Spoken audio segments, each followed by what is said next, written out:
Eh bien, chers frères, voici les annonces de la semaine. C'est donc le 4e dimanche de Carême, le dimanche de l'Étaré.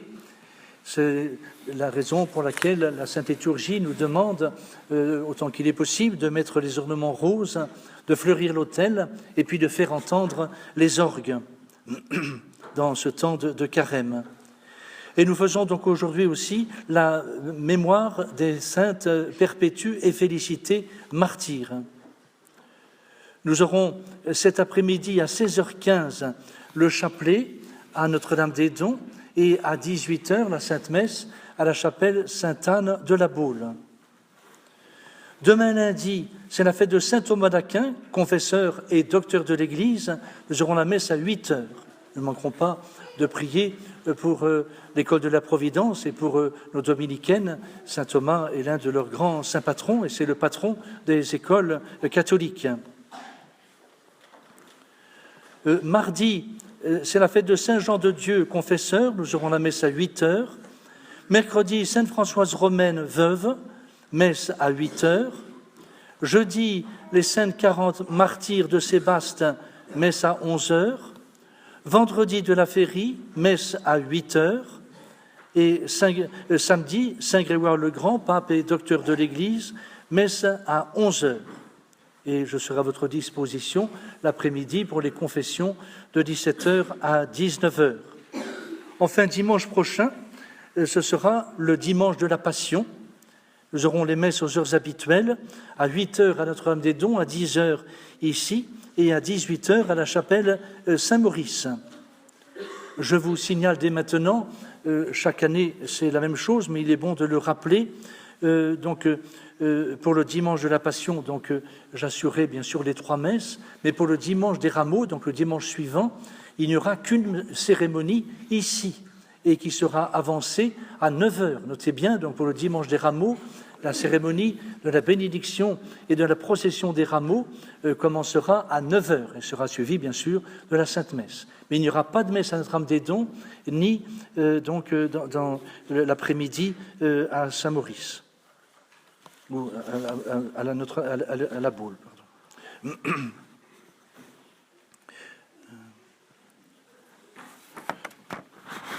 D'autre part, je vous signale que vous pourrez trouver à la sortie de la chapelle un petit fascicule de méditation sur la passion de notre Seigneur Jésus-Christ que les religieuses mettent à votre disposition. Ce sont des méditations tirées de saint Alphonse de Liguori. Je vous recommande vivement ce petit ouvrage. D'autre part, souvenez-vous, il y a 15 jours, 3 semaines à peu près, je vous avais parlé d'une occasion assez extraordinaire qui se présentait à nous, d'une proposition qu'on nous faisait d'un orgue à tuyaux. Et je vous avais dit bien qu'on aura besoin d'aide, bien sûr, pour faire cette acquisition, si elle se fait. Eh bien, je vous annonce la bonne nouvelle, nous allons pouvoir donc acquérir cet instrument pour embellir davantage encore nos offices, et ceci pour la gloire de Dieu. C'est un bel instrument traditionnel, et donc les personnes qui m'ont fait quelques promesses de dons pour cet orgue, eh bien, pourront bien sûr mettre à exécution leurs promesses. Je les en remercie vivement d'avance, et ceux qui veulent participer eh bien, sont les bienvenus. Enfin, je ne peux pas me taire sur un point, une nouvelle tout à fait extraordinaire. Il y a si peu d'occasions de nous réjouir de quelques bonnes nouvelles. Certains parmi vous sont déjà au courant, mais je veux vous dire que depuis cette semaine, l'anneau de Sainte Jeanne d'Arc, qui avait été volé à la Sainte alors qu'elle était en prison, qui avait été volé par le misérable cochon, qu'il avait vendu lui-même, cet anneau aux Anglais, cet anneau que les parents de Sainte Jeanne lui avaient donné et qui était gravé par ces mots « Jesus Maria » et avec 3 croix. Un anneau très précieux pour toute la famille, bien qu'il soit simplement en laiton, mais Sainte Jeanne portait cet anneau dans toutes ses chevauchées, tous les hauts faits d'armes qu'elle a accomplis. Elle ne manquait pas de baiser respectueusement cet anneau que sa mère lui avait donné alors qu'elle partait de Vaucouleurs pour aller rencontrer le dauphin à Chinon. Eh bien, cet anneau donc lui a été volé par les Anglais, et ceci donc il y a près de 600 ans. Et voilà que il y a un mois à peu près, j'ai l'occasion d'en parler à des amis, nous avons appris que cet anneau allait être mis en vente aux enchères, enchères internationales, et que il fallait tout faire pour que ça reste, que ça revienne en France. Ça fait partie de notre patrimoine, et un patrimoine très précieux. Et je vous annonce bien que la divine providence a veillé, et cet anneau a pu être acquis à une somme considérable, acquis par les responsables du Puy du Fou en Vendée. Ils vont mettre cet anneau à l'honneur dans un écrin et dans une chapelle qu'ils vont construire spécialement pour que l'on puisse aller vénérer cette relique précieuse de Sainte Jeanne d'Arc. C'est la seule relique que nous ayons d'elle, puisque son corps a été détruit par le feu, à l'exception de son cœur, mais son cœur a été jeté dans la Seine par les Anglais. Et donc cette relique, qui est une relique secondaire, a une grande valeur historique et une grande valeur pour la France catholique. Eh bien, réjouissons-nous de cet heureux événement. C'est un événement qui va avoir, j'en suis sûr, des répercussions considérables. Est-ce que ce ne serait pas les prémices de la reconquête ? Est-ce que ce ne serait pas le début de la mission posthume de Sainte Jeanne d'Arc ? Je ne sais pas, Dieu le sait. Mais nous devons, encore une fois, nous réjouir de cet événement parce que tout s'est déroulé de manière providentielle et cet anneau est revenu donc en France. C'est une bénédiction du bon Dieu. Au nom du Père et du Fils et du Saint-Esprit, ainsi soit-il. Eh bien, chers frères, ce dimanche est appelé le dimanche de Létharée, le dimanche de joie. Et l'Église, aujourd'hui, suspend en quelque sorte les saintes tristesses du carême, et les chants de la messe ne parlent que de joie et de consolation. Méditez bien sur ces textes sacrés qui sont destinés à nourrir votre âme, à vous consolider dans la foi et dans l'amour de Dieu. Et l'Évangile nous évoque la multiplication des pains opérée par la toute-puissance de notre divin Sauveur. Je tiens à vous préciser que, et ceci m'a été rapporté, absolument authentique, que dans certaines paroisses modernistes, on vous explique qu'en fait de multiplication des pains, de miracles, ce qu'il y a eu, c'est le miracle de la solidarité, le miracle du partage. Parce que, bien sûr, vous disent ces misérables, eh bien, les gens sont arrivés avec leur sac à dos, leur cabas, leur pique-nique, et puis on a partagé son pique-nique fraternellement. C'est le miracle du partage. Eh bien, mes bien chers frères, ceci n'a rien à voir avec l'enseignement de la Sainte Écriture. La Sainte Écriture est très précise, vous venez de le lire dans le Saint-Évangile. Alors qu'une foule très nombreuse avait suivi Jésus au désert pour l'entendre parler. Cette foule était tellement subjuguée par l'enseignement de notre Seigneur Jésus-Christ qu'ils n'ont pas pensé un instant à emporter avec eux ce dont ils auraient besoin pour se sustenter corporellement. Et Jésus, voyant cette foule, il ne peut pas la laisser repartir à jeun.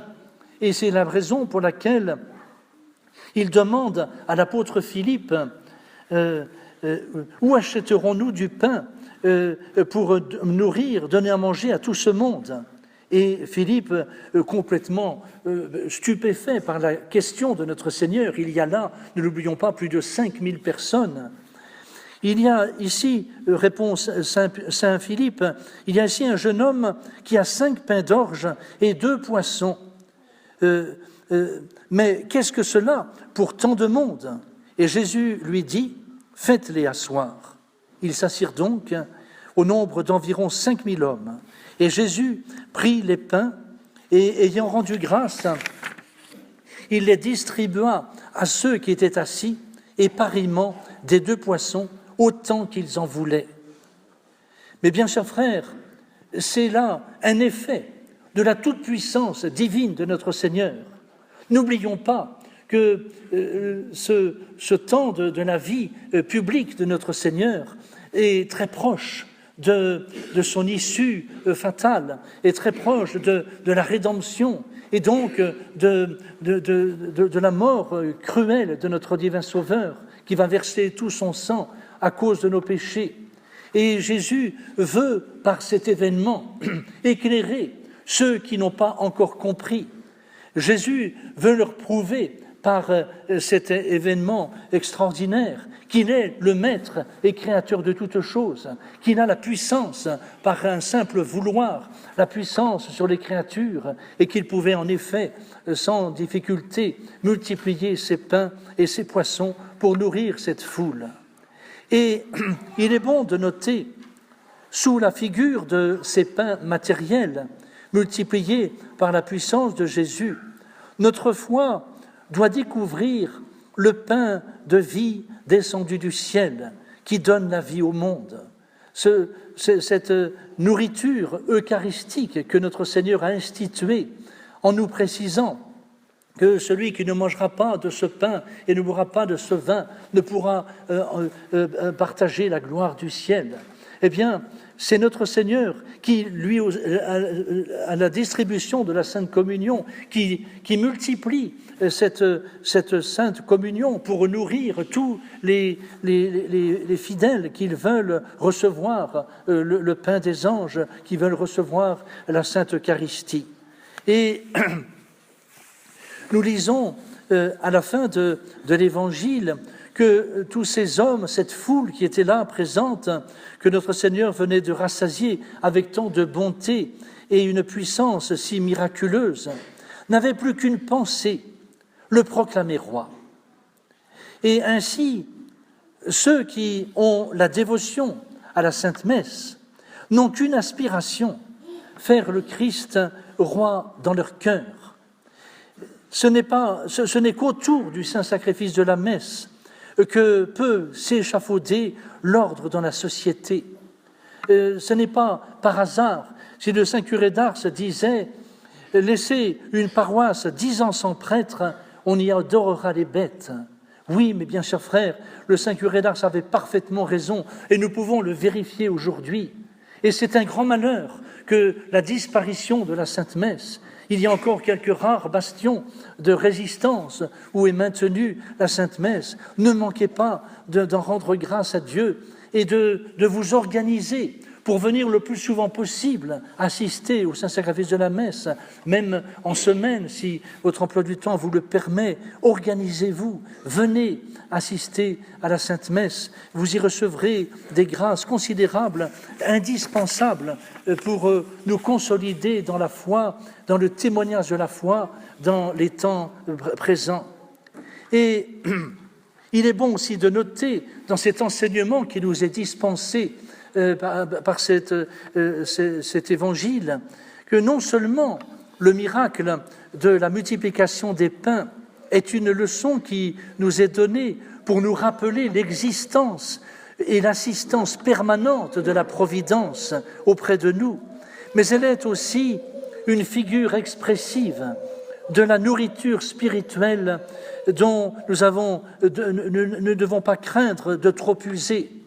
Donc, mes bien chers frères, croyez effectivement en la Sainte Providence, que ce ne soit pas simplement de pieuses prières sans suite. Il faut croire en la divine providence qui nous assiste continuellement. Tous ces événements qui nous accompagnent dans notre vie ici-bas sont souvent providentiels et destinés à nous guider dans la situation présente, dans cette vallée de larmes, pour nous permettre de bien suivre la bonne voie tracée par notre Seigneur Jésus-Christ pour sauver nos âmes et pour nous élancer vers le ciel. Et donc, nous avons besoin de cette nourriture spirituelle Saint Matthieu, au chapitre 4, verset 4 de son évangile, nous parle du pain de la parole de Dieu. Le pain de la parole de Dieu. Ça, c'est une nourriture. C'est pourquoi je vous exhorte souvent à lire les saints évangiles, à lire la Sainte Écriture. Vous y puiserez une nourriture très, très utile au bien de votre âme. Dans les psaumes, au chapitre 79e, verset 6, on nous parle du pain des larmes.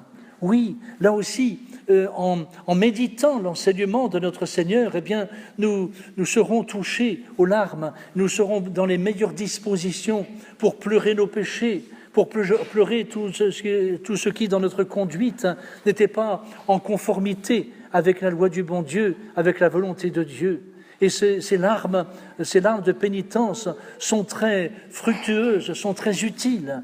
Ne manquez pas de les demander.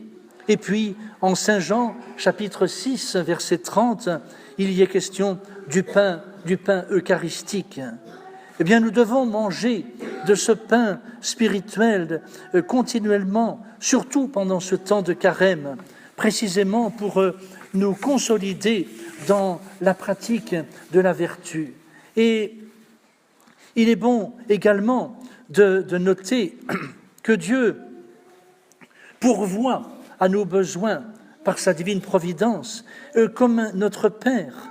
Et il nous donne notre pain quotidien. Nous le disons, nous le demandons tous les jours dans le Notre Père. Donnez-nous notre pain quotidien.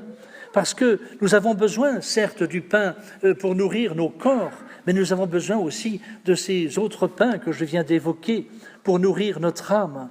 Et par son enseignement, il nous apprend aussi que ces degrés de bien temporel dont il est question dans l'Évangile, c'est d'abord celui de la subsistance qui regarde le nécessaire. Jésus nourrit le peuple au désert, nous dit la Sainte Écriture, et donc il leur donne cette subsistance indispensable, nécessaire. Dans un deuxième temps, il ne faut pas oublier que cette abondance qui s'étend au superflu, le bon Dieu, par sa divine providence, parfois nous comble de ses biens.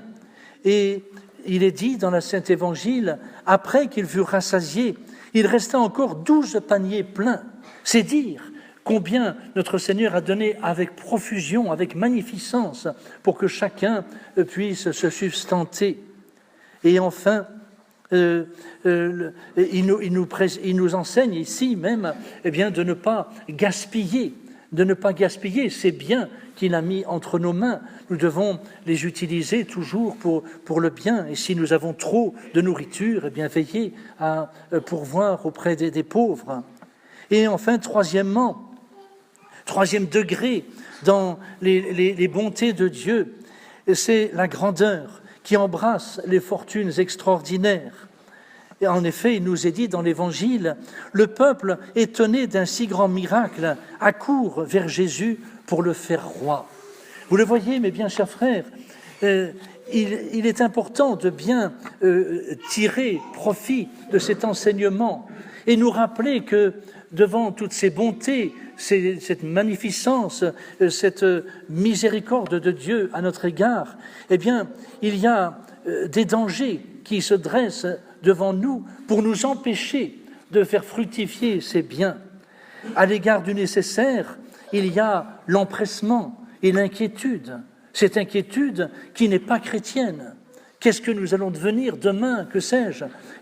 Il faut s'en remettre entre les mains de la divine providence. Bien sûr, il faut faire tout ce qui est en nous pour pouvoir survivre, mais c'est Dieu le Maître, ne l'oublions pas. Et le danger aussi à l'égard du superflu, la dissipation, le luxe et se laisser accaparer par les folies du monde. Tout cela est un danger qui nous guette. Et puis, à propos de cet autre degré, la grandeur éminente, l'ambition désordonnée, Tout cela aussi, nous devons le combattre. Ce sont des obstacles précisément à cette gloire que Dieu nous réserve dans l'éternité. Nous savons qu'un jour, effectivement, nous serons sur un trône de gloire, pourvu que nous ne nous laissions pas piéger par ces séductions du démon qui veut essayer de nous détourner de la voie tracée par notre divin Sauveur. Alors, mes bien chers frères, soyez zélés à bien méditer cet enseignement de notre divin Sauveur, conservez-le dans votre cœur et élancez-vous dans la voie de la perfection. Mettez en pratique cet enseignement. L'Église nous le rappelle tous les jours dans chaque messe de chaque jour de carême. C'est une messe propre, des textes particuliers qui sont destinés à nous éclairer, à nous consolider dans la vertu et à nous élancer dans la voie qu'ont suivi tant et tant de générations de saints. Eh bien, c'est précisément la grâce que nous allons demander au cours du Saint-Sacrifice de la messe, la grâce de la persévérance dans la fidélité à la volonté de Dieu, quel qu'en soit le prix. Au nom du Père et du Fils et du Saint-Esprit, ainsi soit-il.